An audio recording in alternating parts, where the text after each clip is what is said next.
This happened a few weeks ago. It was Thursday morning, and I was up, trying to get our two kids ready for school, when the phone rang. Since it was only 7:30, I wondered who could be calling. Caller ID showed that the number was out of range, which made me think even more. "Hello?" I said into the phone. "John, it's me." It was Claire, my wife. I wonder what she wants, I thought, since we had talked the night before. My wife works as a representative for a small marketing and printing firm in our mid-sized city and travels a lot. I more or less take care of our children as I work from home, only occasionally going to our office in the city. In any case, it suits us, and the two of us earn good money. We have a nice 4-bedroom house in the suburbs with a pool and a good group of friends. What happened, Claire? I have a problem, honey. Yesterday in the evening, my wallet was stolen when I went down to the hotel lobby to get a newspaper. You need to cancel our credit cards and get them to issue new ones, ASAP. I spoke to Joy, my boss, and she will arrange for a new American Express card to be sent to me this evening so I can get it before I leave tomorrow. She'll also wire me some cash to help me get by. You are usually very careful with your purse. What's happened? I was a little careless and put it on the checkout counter while I went to get other reading materials, and when I came back, it was gone. The cashier said she was distracted by another customer and didn't notice anything. My driver's license is also missing, but the hotel is sending someone to check the dumpsters in the area, and I hope they find it. Otherwise, I'll have to take a taxi to a meeting today. Okay, I'll take care of the credit cards as quickly as I can. Forgive me for being so careless, honey. Hopefully it won't cost us more than the $200 or so that I had in my wallet. The rest of the cards I had could be replaced over time. Most of my makeup was in the room, so I'll be ready for the presentation this morning. As children, I miss you guys. That's exactly what happened about 6 weeks ago. I managed to cancel the credit cards before any charges came up, and they found her wallet with her driver's license and other non-credit cards, so I just forgot about it. Our life went on. Today I'm looking at my wife's Fidelity account statement. She keeps a separate investment account because that's where she put her inheritance after her parents died in a car accident several years ago. I try to respect her privacy regarding this account, but I was looking for our home insurance policy and came across a folder with monthly statements for her account. I knew that after her parents died, the inheritance was about $350,000, and I was wondering what the bill was now. I was glad that it was now over $400,000. While looking at her statement, I noticed that about 6 weeks ago, $3,000 was withdrawn from her account, and I wondered what she spent the money on. My curiosity piqued. I dug into the details of her bank account and discovered that she had written a check for that amount to a jewelry store in the town where she had lost her purse, a couple of days after she had been there. What did she buy at the jewelry store? I wondered. She didn't buy anything for herself, and I didn't hear her mention buying jewelry for anyone else. She has a brother, but I didn't think he deserved a $3,000 gift. After a few minutes of thought, I went to the computer, found the website of the jewelry store, and wrote down the phone number. I picked up the phone and dialed the store number. A woman answered the phone, named the store, and then asked how she could help me. I identified myself and the deal I was interested in, then explained that we were having problems with the purchase and wanted to know if it had a store warranty. She spent a minute searching on her computer and asked me, "Apparently, you have a problem with the rings." Rings? I asked myself. What rings did she buy? I was happy when the girl on the phone suddenly spoke again. "Oh, I remember this purchase. The lady was very upset when she came and told us that her wedding and engagement rings had been stolen and she wanted to replace them. It took us a long time to find 2 rings that would suit her. She used the company credit card as collateral and, a few days later, sent us a check." Are you saying there are problems with them? We provide a 90-day guarantee on them. Is the diamond in its setting loose? Did she replace the engagement and wedding rings? I was puzzled. She never talked about losing them, only that her purse was stolen. I should have thought about this more. "Listen," I told the girl. "I need to talk to my wife about this and call you back." I'll call you back later. Okay, goodbye. She looked puzzled, but not as puzzled as I was. Obviously, the rings must have been in her purse when it was stolen. Why would they be in her purse, unless she didn't want others to know she was married? There were no restrictions on marriage at her job, as far as I know. However, if she wanted to appear single in a social situation, I reasoned, it might mean she wanted to be a player when she was away from home. This thought immediately made my stomach ache. We were married for 11 years. We had 2 children, Jeremy, 7, and Melissa, 6, and I thought we had the perfect marriage and family. Our love life was fine, or so I thought. Why would she seek sex outside of our marriage? She usually traveled once a month and stayed 2 or 3 nights in some distant city, so if she wanted to play, she would feel safe doing so then. The loss of the rings must have frightened her greatly, and she decided to replace them with some that were as close to the originals as possible. I bought them when I didn't make much money and they weren't fashionable, so getting a good likeness wouldn't be very expensive. She could have filed a claim with our insurance company, but I would likely have found out about it. If her purse was indeed stolen at the hotel, she should have reported it. I was interested in what she told them about the disappearance. I found the hotel number and called them. I asked if they had a record of my wife's purse being stolen. When they responded that they had a written report of the incident, I asked if they could fax me a copy. A few minutes later, I had a copy. The statement was drawn up and signed by Claire. In it, she described how her purse was stolen while she was dancing in the hall. She left her purse in the booth where she was sitting, and when she returned to her seat, it was gone. The hotel noted that Claire did not want to involve the police. My mind was racing with the implications of what I had discovered. She lied to me about the rings being stolen, and she lied to me about them being stolen from a gift shop.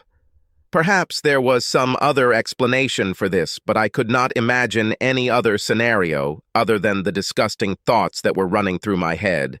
I knew I had to figure out what losing those rings meant, or it would drive me crazy. But it was becoming obvious that the rings were in her purse when she was dancing with some unknown man. After that, she left on a trip a couple of weeks ago and was due to go on another trip in a couple of days, and I needed to get a little more information about the itinerary for her next trip. I wanted to find out what she did in the evenings when she was away from home. If she had intimate relationships with other men, then perhaps the loss of the rings was enough to scare her. I knew that if I found out that she had been unfaithful to me, it would probably be the end of our marriage, although I didn't want to think about the impact on the children. She was a great mother, but I couldn't let her have custody if we separated and she started traveling and having sex. My mind was racing, trying to figure out how to find other clues about her fidelity. What else can tell me what she did during her travels? Have you used, he uses condoms having sex? I would bet that she used condoms since she probably didn't want to bring anything home or get pregnant. I had a vasectomy after the birth of our second child, and pregnancy would have been an absolute no-no. She couldn't trust a man to bring condoms, so she had to have her own supply. Where would she keep them? She couldn't keep them at home or in her car, so she would have to keep them in her office at work. Most likely they would have been with her when she left on a business trip. She always carried her business papers, laptop, and presentation materials in a large briefcase that she kept in her office. However, if she was on an early morning flight, she would bring her briefcase home the night before and then take it and her suitcase to the airport. This was the clue. I had to find an opportunity to search the briefcase before she left. I was hoping her next trip would involve an early morning flight. I decided that I had to act calm so as not to alert her that something was wrong. I shouldn't have worried, because when the kids got home from school I was too busy to worry, but the possibility of her cheating on me remained in the back of my mind. When Claire returned from work, I had a minor accident while preparing dinner. A dish of beans slipped out of my hands and fell onto the floor. I set about cleaning with my usual calmness, and with children running around I seemed a little agitated, so I don't think she noticed anything strange in my behavior. When everything had calmed down and the mess had been cleaned up, I greeted her with a kiss on the cheek, as I usually did, and we sat down to eat. While we ate, we usually chatted about our day, so I didn't think it was unusual to ask about her upcoming trip. Are you leaving again in a couple of days? Oh yeah, almost the same thing again. I'm not looking forward to it. If you don't like it, why don't you apply for another position? You've been working in the company long enough and know enough about it. You can fit in almost anywhere. I've already thought about it, but I want to work a little more before I sit down at the table. I decided to prick her conscience a little. The children and I really miss you when you're gone. I know, and I regret it. I miss you too. So, where are you going this time? And are you leaving in the morning so we can meet before you leave? I looked at her, remembering that the children were listening. I felt like I was making a good game by pretending everything was normal, even though I was having a hard time eating because my stomach was in turmoil. She obviously thought everything was fine because she responded in kind to me. I wondered if her stomach was giving her problems, but she seemed to be eating without any problems. Maybe I was wrong about her, but if I could check her portfolio, I would have a more accurate opinion of her fidelity. I'm only going to Denton, so I have a 7:30 flight in the morning, and I need something to tide me over until I get back on Friday. She winked back at me. This is good. I winked back, trying to act normal, and she blushed. This meant that she would bring the briefcase home the evening before departure and would not go to work until she left for the airport. Her carefree attitude about her trip in front of our kids and me seemed to indicate that she doesn't play when she's away, or she's used to being lied to. I hoped the briefcase would tell the whole story. The evening before leaving, Claire returned home in a good mood and, as usual, parked her car next to mine in the garage. She seemed excited about something, and I wondered if she was looking forward to sex with me or someone else. She didn't take her briefcase with her, so I assumed it was in her car. I was working on getting dinner ready, and when we sat down to eat, she asked me if I would pick up her bag from the garage when we finished eating. Of course, do you have everything you need? Oh, yes. It's a normal trip. I have my briefcase in the car ready to go, and I'll just pack my bag with the usual stuff I need for a couple of nights. Do you have any plans for the time I'm gone? No. The children and I will just go about our business as usual during the week. Maybe we could do something together as a family over the weekend. Sounds good. I'll be looking forward to it. After dinner, she helped me clear the table and kitchen, then filled the dishwasher. After turning it on, she went into the bedroom to pack her things, and I headed to the garage to get her bag. In the garage, I looked into her car, but did not see the briefcase and assumed that it was locked in the trunk. I foresaw this and figured out how to get there in the evening. Returning to the bedroom with her bag, I asked, "Where are the keys to your car? You have a flat tire and probably have a slow leak. If I take it to a gas station, I can have Jerry fix it right away." She looked confused for a minute, and then reached for her purse. Handing me the keys, she asked, "Can't you just put the spare tire on?" "This is only as a last resort. We have time to fix it, so I think this is what we should do," I told her, heading back to the garage before she had a chance to think. After quickly moving her car out of the garage, I headed to the corner gas station that my high school friend Jerry owned. Having approached one of his compartments, I honked the horn. He saw me and opened the door, allowing me to drive in and close it behind me. "How are you?" "I was supposed to be here to fix the tire, but I needed time to check something else." "Trouble at home, buddy?" "Maybe," I told him, opening the trunk and taking out Claire's briefcase. Setting it down on my desk, I used the key on her ring to open it. "Well, I have a client, so have fun," Jerry told me, heading back to the small store he ran in conjunction with his station. I began to search the briefcase very carefully, as I did not want to disturb anything unnecessarily. After checking several pockets in the flap, my fingers found a package, which I removed. My heart sank when I saw the open package of condoms. About 3 were missing. My worst suspicions were confirmed.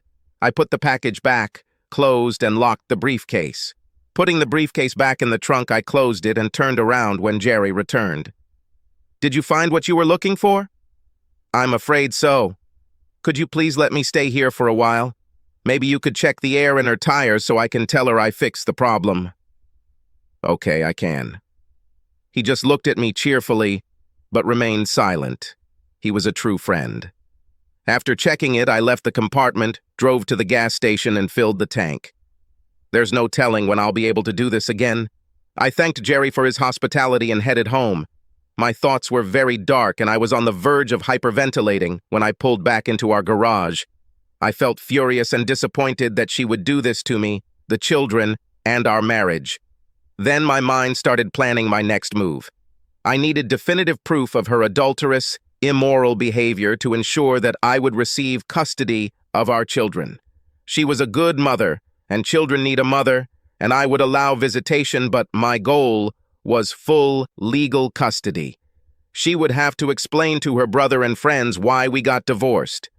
Entering the house, I shouted into the bedroom, "All is ready." It was just a small nail. Okay, thank you. I couldn't look her in the eye yet, so I went into the kitchen and got a beer, and then went into the family room where the kids were watching TV. About half an hour later, Claire came into the room and sat next to me on the sofa. By that time, I had managed to cool down, although I was very sad that this once happy family would soon become a thing of the past. Claire moved closer to me and pressed herself against me. "Are you ready for tonight, stud?" she whispered in my ear. I took a sip of my beer before answering. "I think so, but my stomach is giving me trouble." "Oh, that's too bad, honey," she told me, snuggling closer. I automatically put my hand on her shoulders and somehow felt tenderness towards her. I was wondering why she did this. Was it for the sake of excitement, or did she just need more sex than I could give her? I may never know. All I knew was that my trust in her was gone. We both put the kids to bed, and I watched her as she kissed our two little angels good night. When they got up in the morning, she was gone, but they didn't worry because she had traveled so much. That night, we made love. It was not hot, passionate sex, but rather farewell intimacy. She felt my sadness. "Is your stomach still bothering you, honey?" "Yes, but I will survive." "Do you really need to go on this trip?" I asked, hoping she would put our love and our marriage first. Maybe I was hoping that this was all a nightmare and that it would all go away if she stayed home with us. "Sorry, honey. This is a must, and I will try to get out and return home as soon as possible. I'm really looking forward to this weekend with you guys." "Okay, honey," I sighed. "Better get some sleep. You need to get up early to catch the plane." "I'll take a quick shower first, then I won't have to do it in the morning." "Fine." While she was in the shower, I walked over and looked in her bag to see what she had packed. Most of the clothes on top were business clothes, but underneath I found a stash of the sexiest lingerie and a little black cocktail dress that I found so sexy. Looks like she was going to be a busy girl while she was away. Carefully rearranging the bag the way I found it, I fastened the lid and went to bed. I didn't sleep very well that night, and when I heard Claire get up around 5 in the morning, I didn't get out of bed to say goodbye like I usually did. I knew I felt tired and sad at the same time, and I knew that the anger would start to build later. "Still not feeling well, honey?" she asked, kissing me goodbye on the cheek as I lay next to her. After I heard the garage door close and she drove away, I got up and went to the shower. I had a busy day ahead of me. After getting the kids ready for school and eating breakfast, I pulled out the phone book and scoured the yellow pages for a private detective, especially one with branches all over the country. I called a few of them and found one that had a branch in Denton, where Claire was going, and made an appointment with them that same morning. I then found a divorce lawyer that a friend of mine had used in the past and highly praised. I called and made an appointment with him in the afternoon. When I went to the private investigator's office, I arranged for Claire to be observed in the evenings when she went out, and for them to receive photographs and a report of her activities after her cases were finished for the day. I brought a photo of Claire and her route with me so they could easily find and identify her. They said they would email the information to the Denton office and provide me with a report by Monday morning. I told them everything would be fine and paid a large deposit for their services. They warned me that they probably wouldn't be able to get photos of them having sex, but they would try to provide as many incriminating photos as possible. I told them that would be fine with me. The afternoon meeting with the lawyer went as I had hoped. He told me that we are in a no-fault state as far as the divorce is concerned. But since I am the primary caregiver for our children, I will most likely be awarded custody. But I will have to accept that Claire will be given generous visitation time. We would split the property 50-50, but no alimony, since our incomes were approximately equal. If I got custody, Claire would have to pay child support. As for the inheritance that Claire received, she would keep it for herself, which did not bother me. Our children were my main concern. I told him to prepare the documents and serve them after Monday based on irreconcilable differences, but asked for the stipulation that Claire must move out of our home immediately after delivery. The lawyer said that as the children's guardian, I would have the right to ask for this. When the children turn 18, the house will be sold, and we will split the sale price. I left the lawyer's office feeling satisfied that life would go on for me and the children, and that Claire would receive the punishment she deserved for her infidelity. I didn't immediately do anything about our finances, insurance, or will. Felt there would be time after she was served. With her inheritance, I didn't think she would have to worry about her share of our savings. It was almost time for the kids to go to school, and I headed home so I could be with them when the bus stopped. When she returned on Friday afternoon, I offered to do her laundry, but she thanked me and said she would do it later. I just chuckled to myself, thinking what a scoundrel I was for teasing her like that. I knew why she wanted to do her own laundry. The smell of sex on him could give her away, and she had to hide her extramarital affairs at all costs. That night we had sex again, although my heart wasn't in it. When we finished, she seemed to sense some reticence on my part. "Is your stomach still bothering you, honey? Maybe you should see a doctor." This has been going on for too long. I thought I was being a little kind when I responded. "I'm going to try a new medicine that a friend told me about, and it should solve my stomach problems." "Well, I hope so." "I want you to get back to work as soon as possible," she told me, cuddling up to me to sleep. God, how I will miss her. On Monday, after the kids went to school and Claire left for work, the private investigator's office called me and said they had a report ready for me. I said that I would come right away, and half an hour later I was sitting with the office manager. He told me that the report had been faxed that morning from Denton and that several photographs had also been sent. He said he didn't have time to read it all, but what he realized after skimming through it and looking at the photos seemed terrible to him. I took a copy of the report from him and began to read. Subject: Claire Barton. I recorded a sighting of this woman at 5:17 p.m. Wednesday, June 16th, in the Denton Marriott lobby. Identification was established through a photograph obtained from the Merrickville office and a company name tag on the subject. The subject was carrying a briefcase and entered the elevator. My assistant went up in the elevator with her and confirmed that she entered her room, 414, at 5:23. The subject was alone. A photograph of the subject dressed before entering the room is presented as Exhibit 1A. I looked at Photo 1A and saw that she was wearing her business attire. It was clearly visible that she was wearing rings. He or she must have taken the photo using a cell phone. The partner stayed in a room rented across the hallway from the property.